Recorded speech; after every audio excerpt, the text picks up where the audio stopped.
नमस्कार दोस्तों, उम्मीद करता हूं आप सब बिल्कुल ठीक होंगे। क्लासिक तरीके से आप सभी ले रहे होंगे स्वाद पूरे जीवन का और उसी के साथ ले रहे होंगे अपने एनटीपीसी में इस बार सिलेक्शन की तैयारी होने के पूरे पूरे स्वाद, क्योंकि आपका सिलेक्शन इस बार होने से कोई नहीं रोक सकता।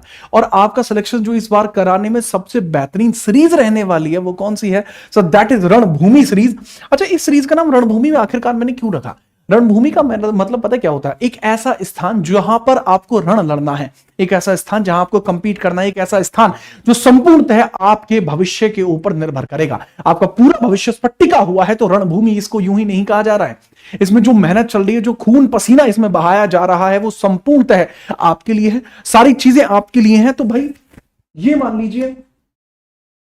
मान लीजिए कि अब जो कुछ भी होगा उसके लिए इतिहास गवाह होगा और आपकी जो क्लासेस होंगी वो अलग लेवल पर होंगी। आज आपके मोस्ट इंपोर्टेंट आर्टिकल्स कराए जाने वाले, ये पार्ट 2 है। पार्ट 1 आई गैस आपने देख लिया होगा। इंपोर्टेंट जितने भी आर्टिकल्स हो सकते हैं उन सभी के लिए आपकी क्लास चल रही है।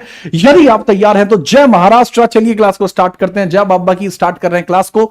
ठीक है, हर एक राज्य से क्लास के अंदर छात्र आए हैं, मजा ही बांध रखा है छात्रों ने। अगर आप तैयार हैं तो मुझे बता दीजिए, जितने बच्चे क्लास के अंदर आ चुके हैं, ये आपकी तीसरे नंबर की क्लास है। इससे अब याद रखना, आपकी टोटल 30 क्लास में लेने वाला हूं और इसके अंदर ये तीसरे नंबर की क्लास है। एक तरफा क्लास होने वाली है, एक तरफा आर पार की क्लास है ये। तो फटाफट मुझे बता दीजिए क्या आप तैयार हैं? क्या आप तैयार हैं? Yes sir. बिना क्लास में देरी करे क्लास को एक बार लाइक कर दीजिए ताकि माहौल पूरा फिर से वेवी बन जाए। स्टार्ट कर रहे हैं सर। सीजीएल के लिए बच्चे, सीजीएल के लिए यूट्यूब पर ऑलरेडी काम शुरू हो चुका है। मुझे ऐसा लगता है आपको उसमें जाके पढ़ना चाहिए, तब आपको पता लगेगा माहौल क्या है। आज क्वेश्चंस का लेवल रहने वाला है, आज लेवल यहां रहेगा क्वेश्चंस का। आज ये आपसे थोड़ा ऊंचे लेवल की बात है और मुझे ऐसा लगता है कि जो छात्र मुझसे पढ़ा है वो ऑलरेडी ऊंचे लेवल पर है। तो फटाफट स्टार्ट करते हैं क्लास को। लेवल आज आपका क्लास का रहने वाला है। याद रखना, लेवल सबके निकलेंगे, लेकिन निकलेंगे उसी के जो क्लास में बना रहेगा। आपके सामने पहला सवाल है, under which article of constitution is the provision of appointment of governor mentioned. Governor का आर्टिकल कौन सा है जिसके अंदर बताया गया अपॉइंटमेंट ऑफ गवर्नर हो सकती है? थोड़ा तेजी के साथ आप क्लास को करने की कोशिश करेंगे। चलिए भाई साहब, अगर हम बात करें राज्यपाल होगा, भारत में एक राज्यपाल होगा। 152 से लेकर 161 तक के जो आपके जितने भी आपके वो होते हैं ना आर्टिकल से 53 से 161, वो सिर्फ और सिर्फ गवर्नर की बातें करते हैं। और आर्टिकल 155 के अंदर बताया गया है कि भाई जी गवर्नर की अपॉइंटमेंट होगी। नियुक्ति करता कौन है सर? नियुक्ति इसकी होती है बाय द प्रेसिडेंट। प्रेसिडेंट के द्वारा इनकी जो नियुक्ति है उसके प्रावधान बताए गए हैं। बेहतरीन लेवल पर याद रखना। अब 156 की हम बात करते हैं। इसके अंदर टेन्योर बताया गया है, वो सामान्यतः होता है, कितना होता है? राष्ट्रपति का प्रसाद पर्यंत होता है, वैसे 5 वर्ष का होता है। 154 के अंदर बताया गया है कि राज्य की कार्यकारी का प्रमुख, राज्य के कार्यकारी प्रमुख जो होता है वो हमारा कौन होता है सर? वो हमारा सिर्फ और सिर्फ प्रेसिडेंट आपको देखने को मिल जाता है। ठीक है, सिर्फ और सिर्फ सॉरी गवर्नर हमें देखने को मिल जाता है। कौन देखने को मिलता है? वो गवर्नर हमें देखने को मिल जाता है। कौन? गवर्नर हमें देखने को मिल जाता है। एक राज्य का कार्यकारी प्रमुख, that is one and only governor. That is one and only governor आपको देखने को मिल जाता है। मुझे नहीं लगता कि कोई इशू आपको रही होगी। ये लीजिए, अगला सवाल आपके सामने है। फटाफट से अगले सवाल के बारे में मुझे बताएंगे। अगला सवाल आपके सामने ये रहा, बेहतरीन तरीके से इसके बारे में बताइए।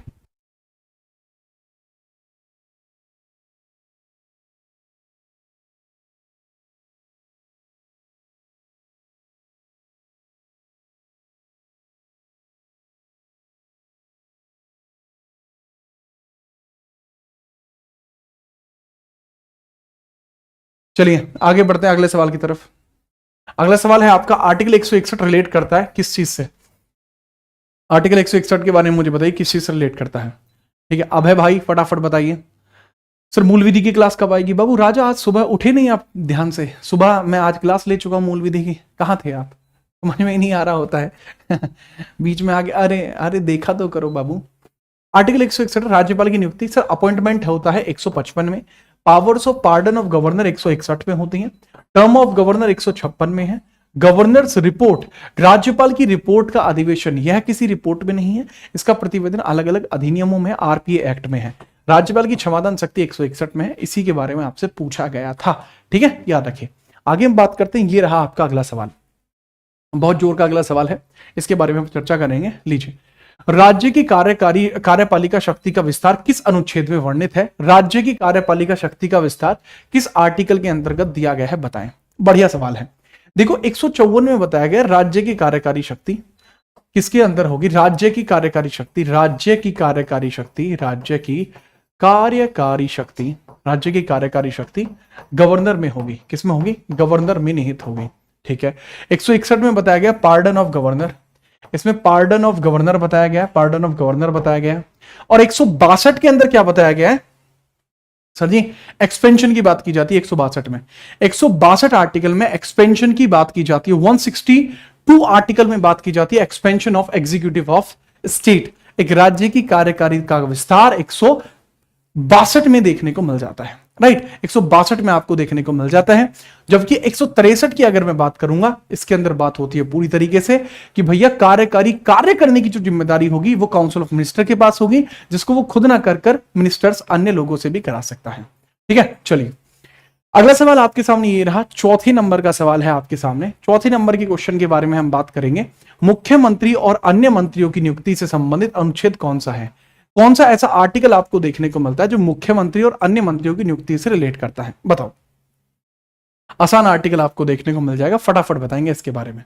मुख्यमंत्री और अन्य मंत्रियों की नियुक्ति के बारे में। लाइक नहीं कर रहे हो आज क्लास को, क्या माने अभी? आगे बढ़ते हैं, आगे हम देखते हैं इसके अंतर्गत आपको कौन सा आर्टिकल देखने को मिल जाएगा। ठीक है, फटाफट बताइए। देखो, अगर मैं बात करूं 162 के अंदर केवल कार्यकारी एक्सपेंशन आपको देखने को मिलेगा। 155 के अंदर केवल जो गवर्नर की अपॉइंटमेंट देखने को मिलेगी। 168 के अंतर्गत आपको देखने को मिलता है लेजिस्लेचर यानी विधानमंडल देखने को मिलेगा, विधानमंडल देखने को मिलेगा। लेकिन बच्चे इसके अंतर्गत जो आर्टिकल आपको देखने को मिलता है 164 का पहला, 164 का पहला आपको देखने को मिलेगा, वह appointment of chief minister and other minister होता है। 164 का पहला। 164 के सेकंड में क्या लिखा हुआ है? 164 के दूसरे में क्या लिखा हुआ है भाई? 164 के दूसरे में सीधे तौर पर यह लिखा रहता है कि भैया जो हमारे मिनिस्टर्स होंगे, जो सीएम होगा और काउंसिल ऑफ मिनिस्टर होगा, CM and council of minister collectively responsible for minister. Collectively responsible किसके लिए होंगे? कलेक्टिवली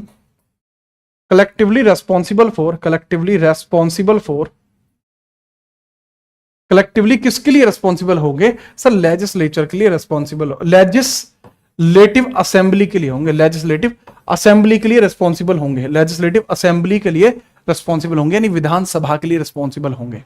ठीक है, आगे बढ़ते हैं। अगला सवाल ये रहा आपके सामने, एक और बेहतरीन क्वेश्चन पूछा ये जा रहा है, राज्य के महाधिवक्ता की नियुक्ति किस आर्टिकल में है, कौन करता है? सर, राज्य का एडवोकेट जनरल कौन होता है? जो राज्य की सरकार को कानूनी सलाह देता है वो राज्य का एडवोकेट जनरल होता है। तो पूछा ये जा रहा है कि बाबू जो एडवोकेट जनरल होगा इसकी अपॉइंटमेंट कौन करेगा? सर, अपॉइंटमेंट होती है गवर्नर के द्वारा। अपॉइंटमेंट किसके द्वारा होती है? गवर्नर के द्वारा अपॉइंटमेंट होती है। गवर्नर के द्वारा क्या होता है? अपॉइंटेड बाई गवर्नर होता है, बाई गवर्नर। अब गवर्नर चलो अपॉइंट तो कर देगा, लेकिन भाई सलाह किससे लेगा? गवर्नर अपॉइंट तो कर देगा, लेकिन अपॉइंटमेंट की सलाह किससे ली जाती है? अपॉइंटमेंट की सलाह आपकी किससे ली जाती है वो बताइए। सर, सलाह या एडवाइस किससे ली जाती है उसके बारे में थोड़ा सा बताएं। एडवाइस किससे ली जाएगी? चलिए, एडवाइस लेने की बात में अगर हम बात करें, दम है कि भाई एडवाइस किससे लेंगे, तो सर सीएम से एडवाइस ली जाएगी। और आर्टिकल 165 में इसका जिक्र है। 166 के अंदर वर्क डिवीजन है और 148 के अंदर कंट्रोलर ऑडिटर जनरल कैग है। 163 के अंदर बात करते हैं तो यह केवल और केवल आपकी बात करता है कि भाई जितने भी कार्यकारी कार्य हैं एक राज्य के अंतर्गत हैं वो काउंसिल ऑफ मिनिस्टर करेगा और यह गवर्नर की एडवाइस पे करेगा। यह ऐसे होता है। ठीक है, चलिए आगे बात करते हैं। आदित्य भाई लीजिए छठवां सवाल, ये रहा आपके सामने है। सवाल क्या कह रहा है? किसी राज्य में विधान परिषद का सृजन या उन्मूलन किसी अनुच्छेद के तहत किया जा सकता है। एक राज्य के अंदर आप विधान परिषद को बनाना चाहते हैं, यानी सृजन करना चाहते हैं या उसको उन्मूलन करना चाहते हैं, वो किस आर्टिकल के थ्रू आप कर सकते हैं? यानी पूछा यह जा रहा है, under which article can creation और abolition of legislative council in a state can be done? State can be done, ये की जा सकती है एक राज्य के अधीन। बताएं फटाफट इसके बारे में। सर जी, यह आर्टिकल 168 है, आर्टिकल 171 है, आर्टिकल 169 है, आर्टिकल 170 है। इसके बारे में आप चर्चा करके बता दीजिए कौन सा इसमें सही आर्टिकल होगा। सर, अगर मैं बात बताऊं तो विधान परिषद का सृजन होना या उन्मूलन होना यह आर्टिकल 169 में देखने को मिलता है। किसमें देखने को मिलता है? आर्टिकल 169 में देखने को मिल जाता है। ठीक है, याद रखना। 168 में आपको देखने को मिलता है लेजिस्लेचर के बारे में। एक लेजिस्लेचर होगा, इसका मतलब क्या है? विधानमंडल होगा। ठीक है, याद रखना। 171 के अंदर क्या है सर, इसमें स्ट्रक्चर की बात की गई है, केवल लेजिस्लेटिव काउंसिल का structure, legislative council structure, legislative council structure की बात की गई है कि संरचना इसकी कैसी होगी, इसकी संरचना कैसी होगी। 170 के अंदर विधानसभा संरचना की बात की गई है। 170 के अंदर क्या किया गया है, विधानसभा की संरचना की बात की गई है, विधानसभा संरचना की बात की गई है, विधानसभा संरचना की बात की गई है। ठीक है, तो लेजिस्लेटिव असेंबली का जो स्ट्रक्चर है उसकी यहां पर बात की गई है, उसके बारे में मुझे बताना। आगे हम बात करते हैं आर्टिकल 170 के बाद हम आगे बात करेंगे। नेक्स्ट हमें जो देखने को मिलता है, नेक्स्ट हमें जो देखने को मिलता है, राज्य विधानमंडल का सत्र बुलाने, सत्रावसान करने और विधानसभा को भंग करने की शक्ति राज्यपाल को किस अनुच्छेद के तहत मिलती है। Which article empower the governor to summon, prorogue, dissolve the state legislative assembly. तो यह पावर उसको कैसे मिलती है सर, इसका सेम इसका आर्टिकल आपको देखने को मिलता है सेंटर पे, इसका सेम आर्टिकल आपको सेंटर पे देखने को मिलता है, same article like this, same article like this is 85। इसके जैसा सेम आर्टिकल 85 है सेंटर पे, लाइक दिस। एट सेंटर आपका कौन सा है, लाइक दिस एट सेंटर आपका कौन सा है, लाइक दिस एट सेंटर 85 आपको देखने को मिलता है। ठीक है, 85 है क्योंकि, लेकिन वो क्या होता है बाबू, वो लोकसभा के वेतन की बात करता है। अब यहां पे कौन सा है, मैंने आपको ना एक ट्रिक बताई हुई है कि आप इसमें आप 89 जोड़ दीजिए। अगर आप इसमें 89 जोड़ेंगे तो 9 5 14 का 4 हाथ से लगाएगा, 8 8 16 17 यानी 174। तो 174 करेक्ट आंसर हो जाएगा, राइट, 174 करेक्ट आंसर हो जाएगा। तो बहुत आसान हो जाएगा। ठीक है, चलिए बेटा, पिज्जा बागले वो पहले से ही की जा चुकी है। ठीक है, I am not earning, okay. लेकिन उसके बाद भी आपकी इस प्रकार के कमेंट देखकर मुझे आपकी मानसिकता बड़ी वैसी लगती है। आगे हम बात करते हैं बाबू, 166 के अंदर क्या बताया गया है सर, ये बता रहा है executive working of a nation, state, executive working of state, working of state. Executive working कैसे होती है वैसे सर जी, वो होता है मंत्रियों के मध्य कार्य का विभाजन, इसको बोलते हैं पोर्टफोलियो सिस्टम बोलते हैं, पोर्टफोलियो डिवीजन होता है, पोर्टफोलियो डिवीजन होता है, पोर्टफोलियो डिवीजन आपको देखने को मिलता है, पोर्टफोलियो डिवीजन देखने को मिलता है। आगे हम बात करते हैं नेक्स्ट। ठीक है, चलिए नेक्स्ट हम बात करते हैं, अगला सवाल आपको देखने को मिल जाता है। ठीक है, हाँ यार ये बोर्ड हैंग कर रहा है, हाँ चलो। राज्यपाल के द्वारा विधेयक पर अनुमति देने, रोकने या राष्ट्रपति के पास भेजने का प्रावधान किस अनुच्छेद में है। ये सवाल का जवाब बहुत मैटर करेगा कि आपको इसके बारे में पता है या आपको इसके बारे में नहीं पता। फटाफट बताइए। राम राम भाई हर्ष, कैसे हो हर्ष भाई, सब ठीक चल रहा है? फटाफट बताइए क्या आंसर होगा इसमें, बिना परेशानी के बताइए।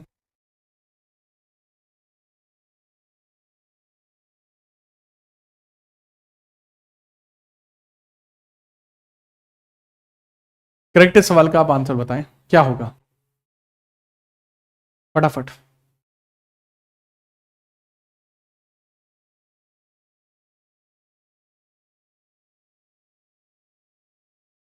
चलिए हम बात करते हैं यहां पर क्या होगा आंसर। देखो प्रेसिडेंट, मैंने बताया कौन सा आर्टिकल है जो गवर्नर को पावर देगा sir, this is article 201। Sir 200 भी तो ऐसा ही होता है, वो केवल कॉन्सेंट की बात करता है, 200 केवल और केवल कॉन्सेंट की बात करेगा, 202 आपका बात करेगा स्टेट मनी बिल की, 198 आपका हो जाएगा मनी बिल, और 202 होगा बाबू स्टेट का बजट। ठीक है, चलिए नेक्स्ट अगला सवाल है, आप इस सवाल का जवाब देंगे फटाफट से। ये सवाल जो है बोर्ड हल्का सा हैंग कर रहा है, इसका जवाब देगा, मैं एक बार इसको देखता हूं। ठीक है,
देखिए अगला सवाल आपके सामने, इसमें बहुत सिंपल क्वेश्चन आपसे पूछा गया है, थोड़ा सा डिस्टरबेंस हुआ लेकिन आप बात को समझिए।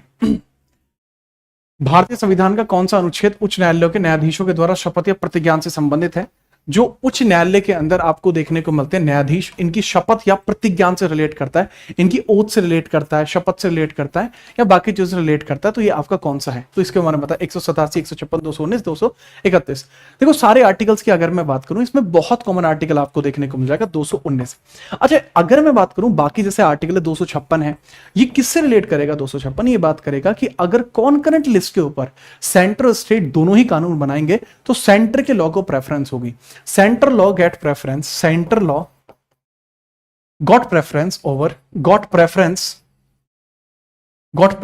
Over state law on a concurrent list, concurrent list पर ऐसा होगा।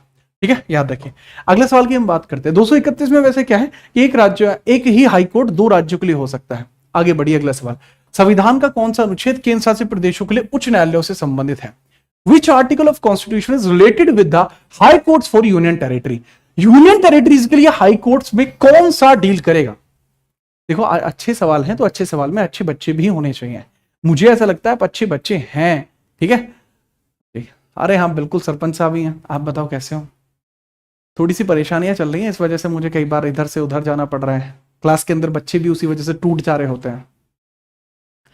आपको लगता है कि चीजें चलना बहुत आसान है जी, सर के लिए तो क्या है, सर ने तो क्लास ऑन करी और वो कर लिया, ये कर लिया। ठीक है, चलिए। ठीक है, काफी सारे लोग होते हैं। अब जैसे एक बच्चा डिमांड कर रहा है, ठीक है, मैं निस्वार्थ भावना से आपके लिए प्रयास कर रहा हूँ, लेकिन बहुत सारे बच्चे होते हैं, बहुत सारे लोग होते हैं जो नहीं चाहते कि मैं कुछ करूँ आपके लिए या कुछ करूँ किसी भी प्रकार से। देखो अगर मैं बात बताऊं, केंद्र शासित प्रदेशों के लिए उच्च न्यायालयों से संबंधित है, ये आपको देखने को मिलता है 241। आपको एक आर्टिकल देखने को मिलता है 241 जो सेम चीज से आपका रिलेट करेगा, जो बताएगा high court of union territory. हर एक यूनियन टेरिटरी का अपना एक हाई कोर्ट होता है। ठीक है, चलिए, जैसे अगर हम बात करें, आपको देखने को मिलता है अंडमान एंड निकोबार का हाई कोर्ट आपका कोलकाता है, कोलकाता आपको देखने को मिल जाता है। इसके अलावा पुदुचेरी का आपको देखने को मिलता है मद्रास, पुदुचेरी का आपको देखने को मिलता है मद्रास, पुदुचेरी का मद्रास देखने को मिलता है, पुदुचेरी का आपको मद्रास देखने को मिल जाता है। इसके बाद अगर हम बात करेंगे तो आपको एक हाईकोर्ट देखने, अंडमान निकोबार का हो जाए कोलकाता, पुदुचेरी का हो जाएगा मद्रास, आपका लक्षद्वीप का हो जाएगा केरल, लक्षद्वीप का हो जाएगा आपका केरल, इसी प्रकार से चंडीगढ़ का हो जाएगा आपका, चंडीगढ़ का आपका हो जाएगा Punjab Haryana high court, Punjab Haryana high court, Haryana high court हो जाएगा। ठीक है, तो इसके अलावा आपको जो देखने को मिल जाएगा लद्दाख का, कश्मीर का, दिल्ली का खुद दिल्ली में रहेगा, दिल्ली का खुद दिल्ली में रहेगा। ठीक है, याद रखिएगा। और बचे हुए जो हमारे जम्मू एंड कश्मीर है, ठीक है, या लद्दाख है हमारा, इन दोनों का ही आपका श्रीनगर हाईकोर्ट हो जाएगा, श्रीनगर हो जाएगा। बचा क्या? एक केवल दमन दीव का हो जाएगा बॉम्बे, दमन दीव का हो जाएगा बॉम्बे हाईकोर्ट, बॉम्बे हाईकोर्ट हो जाएगा। ठीक है, बॉम्बे हाईकोर्ट हो जाएगा। ठीक है, तो इसके बारे में भी आप याद रखेंगे। आगे हम बात करें, जी हाँ, प्रणाम भाई प्रणाम, बॉम्बे हाईकोर्ट हो जाएगा। मैं मतलब ये नहीं चाहता कि मैं आपके सामने किसी प्रकार की इमोशनल बात करके आपका फेवर लेने की कोशिश करूं, नहीं, मैं नेवर डू दैट। पुरुष वर्ग के द्वारा इस प्रकार की चीजें शोभा नहीं देती कि यार मेरे ये हो रहा है, मेरे ये हो रहा है, मेरे ये इंजेक्शन लाग रहा है, मेरे ख्याल ये दिक्कत है, तो उस चीज क्या फर्क पड़ता है?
आगे बढ़ते हैं, अगला सवाल आपके सामने, भारत के संविधान का कौन सा अनुच्छेद राज्यों के उच्च न्यायालयों से संबंधित है? तो कौन सा आपसे ऐसा देखने को मिलता है जो राज्यों के उच्च न्यायालय से संबंधित है, प्लीज बताइए। ठीक है, भारत के संविधान का कौन सा अनुच्छेद है जो राज्य के उच्च न्यायालय से संबंधित है? तो राज्य के उच्च न्यायालय आपको देखने को मिलते हैं 214 में, इसमें लिखा हुआ है 214 में आपको देखने को मिलते हैं, जहां आपको बहुत सिंपली एक बात पता लगती है।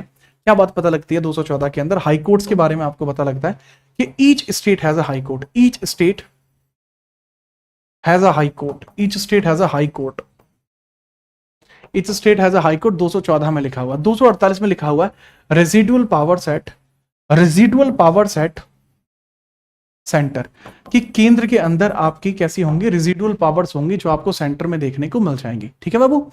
इसके बाद 188 के अंदर आपको देखने को मिलता है जो रिलेट करता है एक्स्ट्रा ट्रेडिशनल प्रोविजंस के बारे में। ठीक है, 148 में आपको कैग देखने को मिलता है। आगे हम बात करते हैं, बढ़िया सवाल। नेक्स्ट, इसका 214 है, हर एक राज्य में एक हाईकोर्ट होगा, 214 में लिखा हुआ है। ठीक है, याद रखिए। भारतीय संविधान का कौन सा अनुच्छेद पंचायत के खातों के ऑडिट से रिलेट करता है? पंचायत के खातों के ऑडिट से रिलेट करने वाला आर्टिकल आपको कौन सा देखने को मिल जाता है? बताइए फटाफट, खातों के ऑडिट से कौन सा रिलेट करेगा? 2019 में अमरावती बना है 25वां हाईकोर्ट, और इसकी वजह से भारत के अंदर आज वर्तमान में 25 हाईकोर्ट हैं। पहला हाईकोर्ट 1862 में कलकत्ते में बना था। और बताइए। मैं बिल्कुल ठीक हूं भाई। हाँ, छोटी मोटी परेशानियां मुझे नहीं होती, बड़ी बड़ी परेशानी भी मेरे लिए कुछ बड़ी बात नहीं है। ठीक है, चलिए बात करते हैं कौन सा अनुच्छेद पंचायत के खातों से ऑडिट से रिलेट करता है। बाबू, बी के अंदर बताया गया विधानमंडल के द्वारा आज्ञा मिलना, कि एक पंचायत किस प्रकार से निर्मित होगी, यहां पे लिखा हुआ है। के अंदर होता है आपका election commission of state, election commission of state होता है, इलेक्शन कमीशन ऑफ पंचायत आपको देखने को मिलता है, पंचायत आपको देखने को मिलता है, पंचायत देखने को मिलता है। और 243 जे के अंदर ऑडिट्स की बात की गई है, सी में कंपोजिशन यानी संरचना की बात की गई है, कि एक ग्राम पंचायत की संरचना कैसी होगी, ये आपको यहां देखने को मिलता है। ठीक है जी हाँ बाबू, लेकिन इसमें ऑडिट पूछा था तो जे होना चाहिए, आप जे क्यों नहीं बता पा रहे थे? ठीक है, हद होती है भाई जी। आगे बढ़ते हैं, अगला सवाल आपके सामने 13वें नंबर का सवाल है। सवाल बहुत बढ़िया है। भारतीय संविधान का कौन सा अनुच्छेद उच्च न्यायालय के न्यायाधीशों के द्वारा शपथ या प्रतिज्ञान से संबंधित है? बाबू, आसान सवाल है, क्वेश्चन रिपीट हो चुका है, फटाफट बताइए। ठीक है, चलिए। अरे भाई, अरे भाई, आपको पेमेंट, आपने मेरा 179 का ही मोबाइल रिचार्ज क्यों करा है? मुझे ये समझ में नहीं आ रही। इतने सुपर चैट मुझे एक बार में, इतने पैसे मुझे कभी नहीं मिले, इतने पैसे देखकर मैं क्या करूंगा? थैंक यू 179 रुपए के लिए। आगे बढ़िए, आगे देखते हैं कौन सा अनुच्छेद उच्च न्यायालयों के न्यायाधीशों के द्वारा शपथ या प्रतिज्ञान से संबंधित है। That is 219। ठीक है, 219 आपको देखने को मिलता है जो शपथ या प्रतिज्ञान से रिलेटेड है। ठीक है, इसके बारे में याद रखेंगे।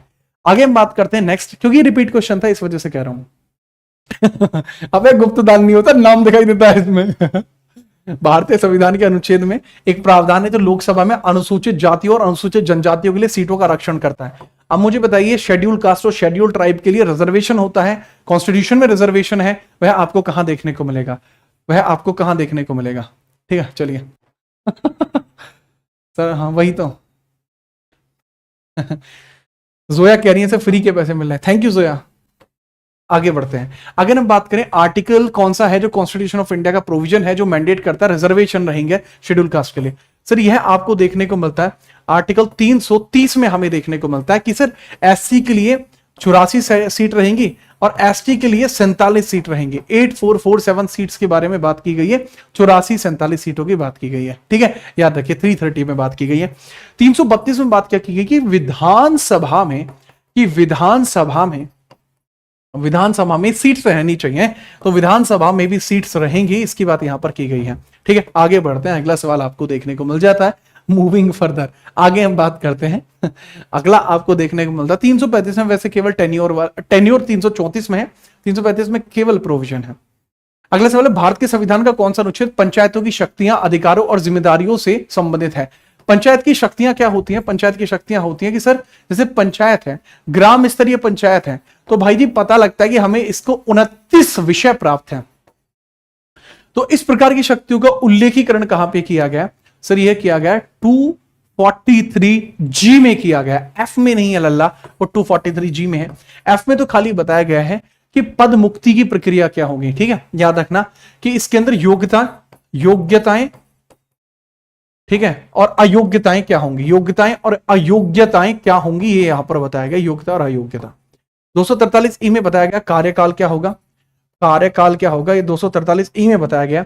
एच में क्या बताया गया कि टैक्स का डिस्ट्रीब्यूशन कैसे होगा, टैक्स का डिस्ट्रीब्यूशन कैसे होगा, ये बताया गया बाबू 243H में टैक्स डिस्ट्रीब्यूशन बताया गया, ठीक है। आगे बढ़िए एस्पिरेंट, फिर से बोर्ड हैंग हो रहा है। थैंक यू, वैसे आज तो तुमने माहौल बना दिया, पैसे ही पैसे दे दिए तुमने, ठीक है। अच्छा ये है, भारत के संविधान के निम्नलिखित में से किस अनुच्छेद के तहत अंतर राज्य विवादों के समन्वय के लिए एक अंतर राज्य परिषद का गठन है। तो वो अंतर राज्य परिषद का गठन 1990 में हुआ था, 1990 में हुआ था इसका गठन। कब हुआ था?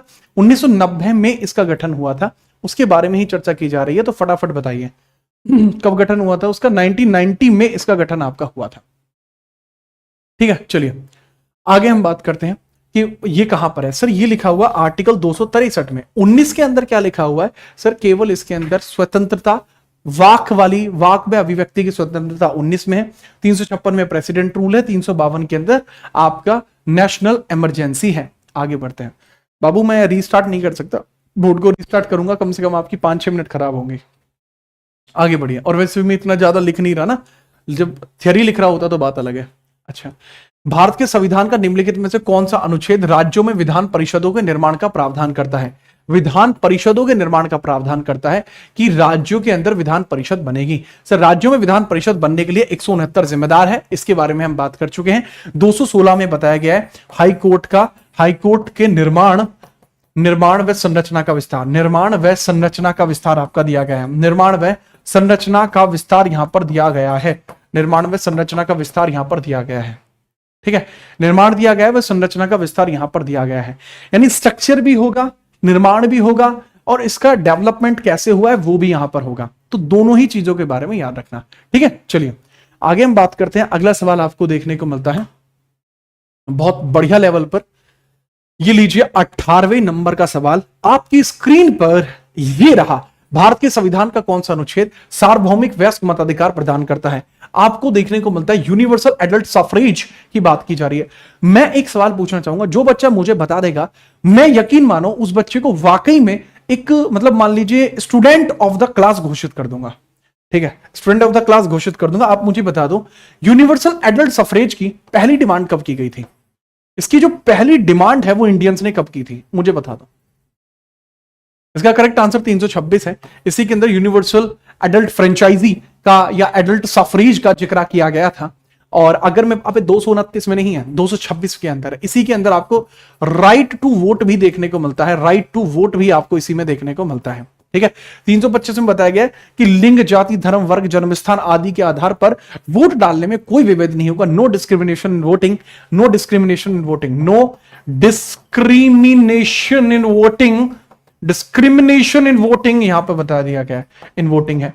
और यहां पे क्या बताया गया 327 के अंदर वोटिंग प्रोसीजर बताए गए विधानमंडल के क्या होंगे, ठीक है। अब इंपॉर्टेंट बात, जैसा कि मैंने पूछा कि इसकी पहली डिमांड कब की गई थी, एक भी लल्ला ने ठीक नहीं बताई। मुझे बुरा तो लगा कि किसी ने नहीं बताई, बट यहां ना बताओ कोई बात नहीं, बट यार आपको बताना चाहिए, ठीक है। आप अपने नाम का ना, मेरे नाम का तो ख्याल करो। आप मुझसे पढ़ रहे हैं, उसके बाद भी आप जवाब नहीं दे रहे हैं, गलत बात है।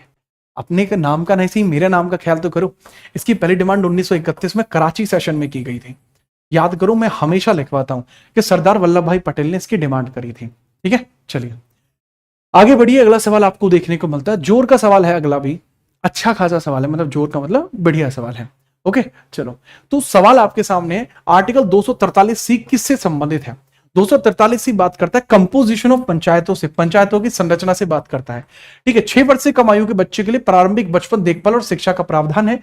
ये कहां पे था सर? ये 45 आर्टिकल में था, पहले 45 में था, पहले था, प्रारंभ में था, लेकिन बाद में इसमें परिवर्तन कर दिया गया। अब बाद में कब परिवर्तन किया गया?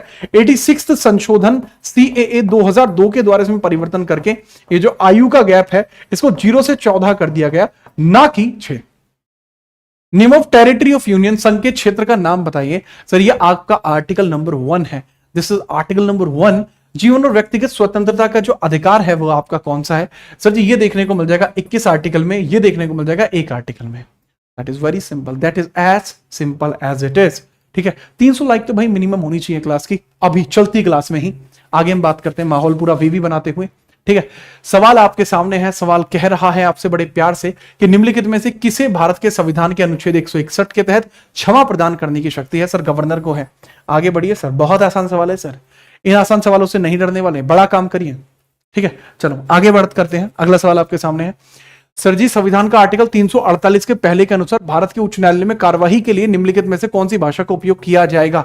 348(1) में किया गया है कि जब तक भारत की कोई राष्ट्रीय भाषा नहीं होगी, until or unless India has a national language, till then the English will be used as the language of the court.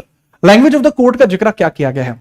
Language of the court का जिक्र कैसे किया गया है? कहा है कि अंग्रेजी ही भाषा होगी, अंग्रेजी ही भाषा होगी जुरिडिक्शन की, जब तक कि हमारी नेशनल लैंग्वेज नहीं बन जाती है। जब तक हमारी नेशनल लैंग्वेज नहीं बन जाती है तब तक हम अंग्रेजी के साथ जाएंगे, जब तक हम अंग्रेजी के साथ फ्लो आउट करेंगे। राइट, आगे बढ़िए, आगे हम बात करते हैं। हाईकोर्ट कहीं का भी हो, सब इंग्लिश के अंदर अपने जितने भी डॉक्यूमेंटेशन है वो करते हैं। अनुच्छेद 170 के अनुसार प्रत्येक राज्य की विधानसभा में सीटों की संख्या कितने से अधिक नहीं हो सकती? Maximum number of seat. देखो मिनिमम अगर डेटा होता तो मिनिमम का डेटा है केवल और केवल 60, कि भाई मिनिमम 60 लोगों का डेटा होगा। मैक्सिमम का डेटा कितना है? 500। मैक्सिमम 500 लोग हो सकते हैं, मिनिमम 60 लोग होंगे विधानसभा में, ऐसा लिखा गया आर्टिकल 170 में। That is very simple. ठीक है, चलो चलो चलो चलो आगे बढ़िए। अगला सवाल ये रहा, अगला सवाल ये रहा, ये भी काफी जोर का सवाल है, आपको देखने को मिलेगा। काफी जोर का सवाल है।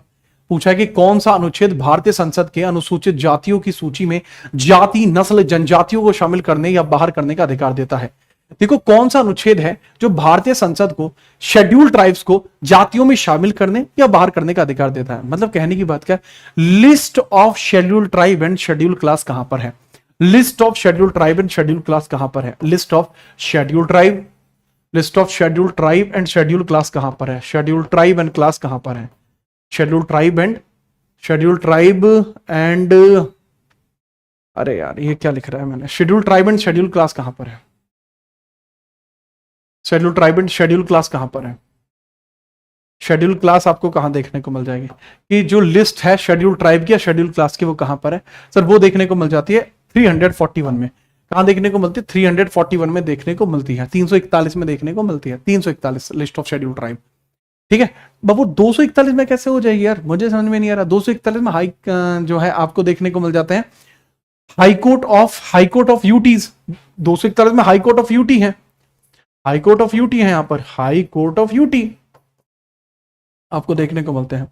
43 के अंदर क्या है सर? जो मजदूर है, मजदूरों के बारे में प्रोविजन है जो स्टेट को बनाने होते हैं। अगला सवाल हम बात करते हैं, नेक्स्ट सवाल 24 क्वेश्चन है, 24 क्वेश्चन है।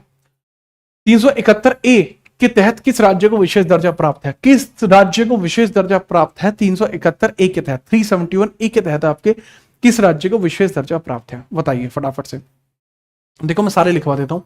371A है, 371B है, जो जो पता है आपको बताते जाऊं। 371C है, 371D है, 371E है, 371F है, 371G है, 371H है, 371I है, 371J है, 371K है, 371K के बाद L है, 371L है। पहले हैंग हो गया, पहले सही होता। ठीक है चलो, एल तक थोड़ी जाएंगे, के तक ही जाएंगे, ख्याल जे तक ही जाएंगे, जे तक जाएंगे, के तक नहीं जाएंगे, केवल जे तक जाना होता है, जे तक। अब मुझे बताइए जिस जिसके बारे में आपको पता हो। Now I talk about each and everything, मैं हर एक के बारे में अब बता देता हूं आपको। राइट, कैसे कैसे आपको देखने को मिलता है। ए में आपको देखने को मिलता है सर, ए में देखने को मिलता है नागालैंड, नागालैंड आपको देखने को मिल जाएगा, नागालैंड। बी में देखने को मिल जाएगा आसाम, सी में देखने को मिल जाएगा मणिपुर, डी में देखने को मिल जाएगा आंध्रा, आंध्रा देखने को मिल जाएगा, ई में देखने को मिल जाएगा तेलंगाना, तेलंगाना आपको देखने को मिल जाएगा तेलंगाना, जी में देखने को मिल जाएगा सिक्किम, एफ में देखने को मिल जाएगा सिक्किम, जी में देखने को मिल जाएगा मिजोरम, एच में देखने को मिल जाएगा अरुणाचल, अरुणाचल देखने को मिल जाएगा, ठीक है। आई में देखने को मिल जाएगा गोवा, जी में देखने को मिल जाएगा कर्नाटक। तो बाबू ए पूछा है तो ए हो जाएगा नागालैंड, ठीक है। क्या कहते हो भला, क्या कहते हो भला, मजा आया? नागालैंड, असम, मणिपुर, बहुत बढ़िया, Andhra, Telangana, Sikkim, Mizoram, Arunachal, Goa, Karnataka. And correct answer क्या हो जाएगा भैया? इसका करेक्ट आंसर आपको देखने को मिल जाएगा Nagaland, Nagaland correct answer. Sir Jammu Kashmir के लिए 370 है, केवल 371 प्लेन, प्लेन 371 किसके लिए है? प्लेन 371 किसके लिए बाबूजी? प्लेन अगर मैं बात करूं ना, प्लेन 371 किसके लिए है? प्लेन, प्लेन का मतलब है उसमें कोई और शामिल नहीं होगा, तो प्लेन 371 किसके लिए शामिल हो जाएगा? सर जी प्लेन 371 हो जाएगा बॉम्बे एंड गुजरात के लिए, प्लेन 371 है। अगला सवाल ये रहा आपके सामने, बढ़िया लेवल का सवाल है, एकदम प्राइम लेवल का क्वेश्चन है आपके सामने देखने को मिल रहा है। ये रहा सवाल, सवाल कह रहा है कि संविधान का कौन सा अनुच्छेद उच्च न्यायालय को रिट जारी करने की शक्ति देता है? बहुत ही लल्लू सवाल है, 226 रिट जारी करने की शक्ति देता है, कोई टाइम नहीं लगाना है, बहुत आसान क्वेश्चन था ये, ठीक है। चलिए आगे हम बात करते हैं बिना परेशानी के।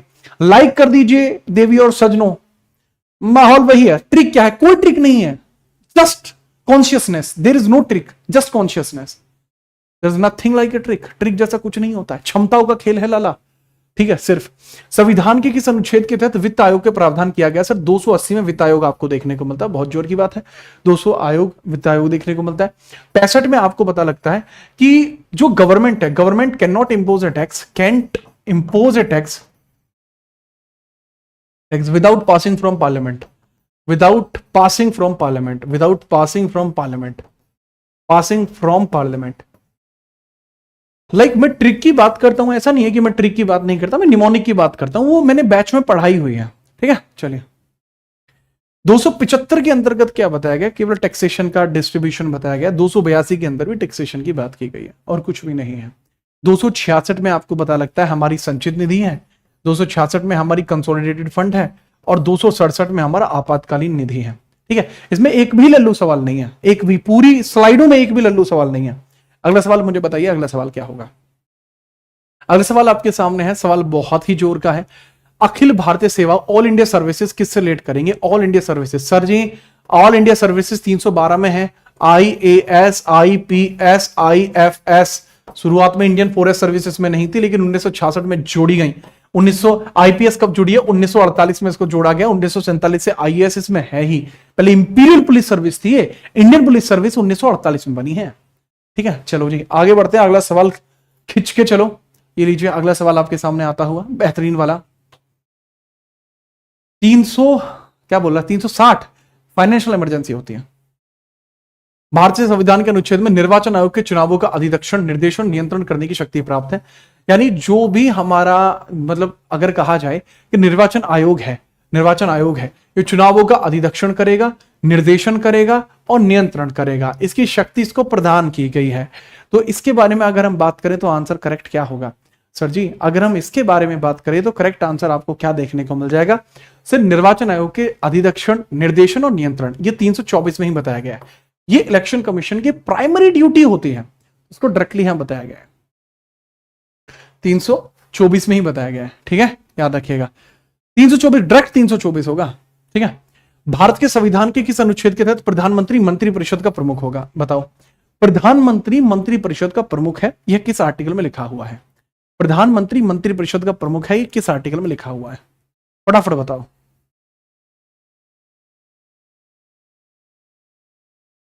ठीक है फटाफट बताइए। अच्छा ये बताओ, स्टैटिक जीके की थ्योरी किस किस को चाहिए? एक बार कमेंट करेगा कोई? स्टैटिक जीके की थ्योरी किस किस को चाहिए भैया? थैंक यू भाई।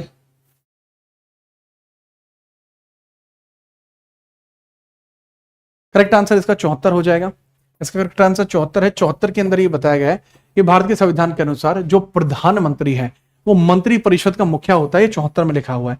377 के अंतर्गत क्या बताया गया? सर कोई स्पेसिफिक 377 में कुछ भी नहीं है, ठीक है, लेकिन इसमें कुछ टेम्परेरी प्रोविजन है जो खत्म हो गए हैं।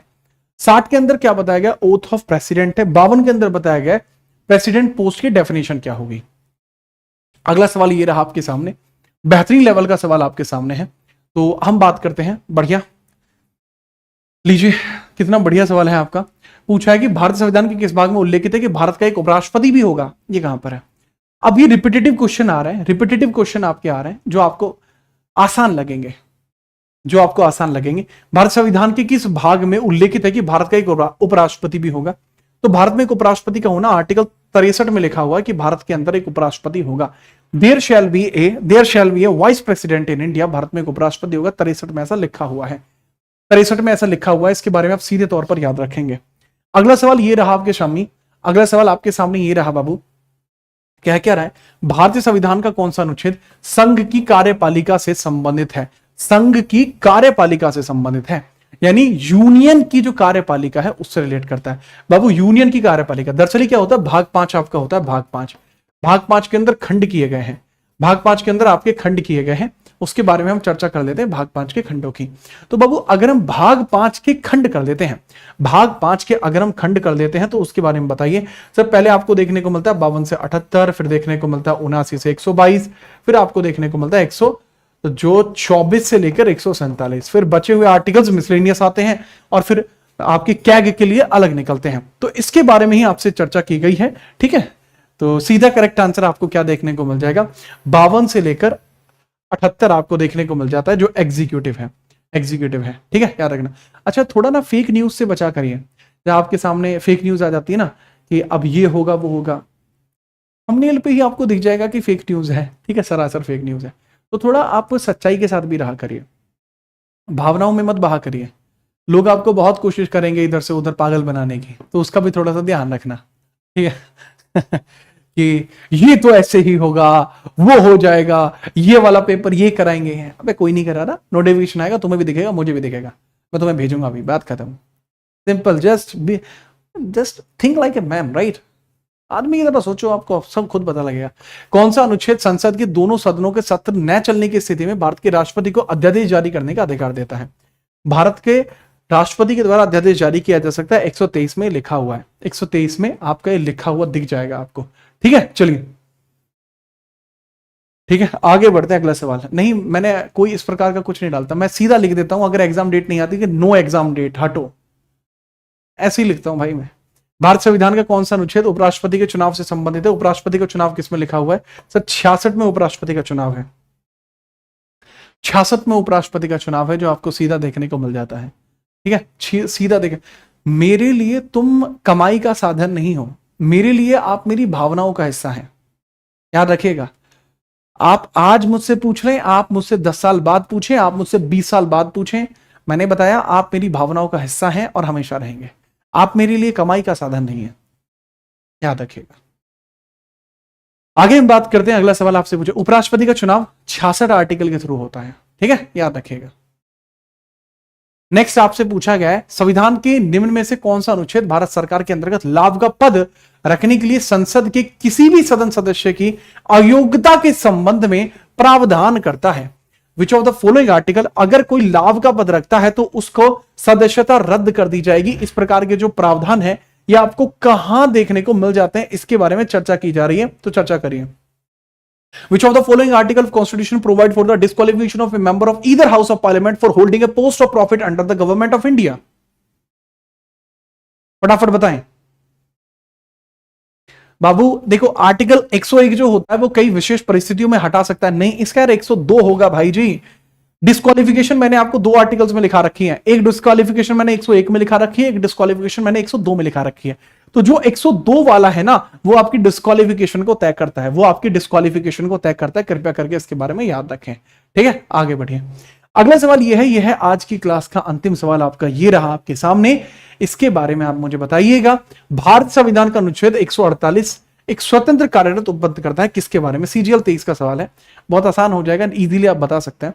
इसके बारे में इसकी ड्यूटीज भी बता देना, इसकी ड्यूटीज जो भी इसका आंसर हो उसकी ड्यूटीज कहां पे लिखी हुई है। कल की क्लास आपकी किसकी होनी चाहिए वो जरूर बता देना, और बहुत तगड़ी क्लास आपको कल देखने को मिल जाएगी, बहुत तगड़ी क्लास। इसकी पीडीएफ जैसे कल भेजी थी, कल की बात है, इसकी पीडीएफ भी आपको कुछ ही समय में देखने को मिल जाएगी। और आज ठीक 6 बजे घड़ी का टाइमर लगा लीजिए, 6 बजे आपकी स्टैटिक जीके की इंपोर्टेंट फेस्टिवल्स की क्लास अपलोड होगी आप लोगों के खुद के चैनल जीत राणा जीएस पर। 1 घंटे की क्लास हो गई, 2x पे लगा के आधे घंटे में देख लेना, रिवाइज कर लेना, फिर शाम को 8 बजे उसके क्वेश्चन लगाएंगे आज के आज। अब की बार रेलवे पार। जय हिंद, वंदे मातरम।